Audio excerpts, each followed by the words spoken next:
আল্লাহ বলেন আমার ইবাদত যদি করতে পারো দুইটি জিনিস দিয়ে আমি আল্লাহ তাআলা তোমাদেরকে ধন্য করব। এক, আমি আল্লাহ তাআলা তোমাদের ক্ষুধার্ত অবস্থায় খাবার দান করব, রিজিক দান করব। দুই, আমি আল্লাহ তাআলা তোমাদের সম্পদ দান করব এবং কি বিপদের সময় আমি আল্লাহ তাআলা তোমাদের নিরাপত্তা দান করব। আল্লাহু আকবার।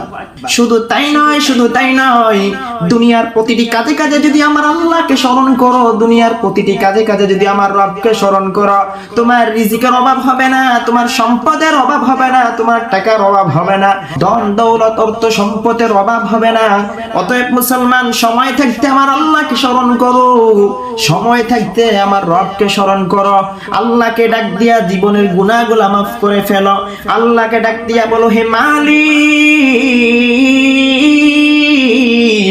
দুনিয়ার মধ্যে এমন কোন গুনাহ নাই আমি করি নাই, দুনিয়ার কোন এমন কোন খারাপ কাজ নাই আমি করি নাই, দুনিয়ার মধ্যে এমন কোন গুনাহের কাজ নাই, জিনাহের কাজ নাই আমি করি নাই।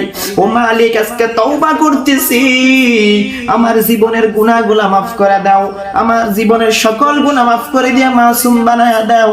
তোমার তাকওয়া ভয় আমার অন্তরের মধ্যে ঢুকায়া দাও। বান্দা যদি খাঁটি তওবার নিয়তে তওবা করতে পারো, আল্লাহ তাআলা বলেন বান্দা চাইতে দেরি করবে, আমি আল্লাহ তাআলা বান্দার মনের নেক আশাগুলা কবুল করতে দেরি করব না।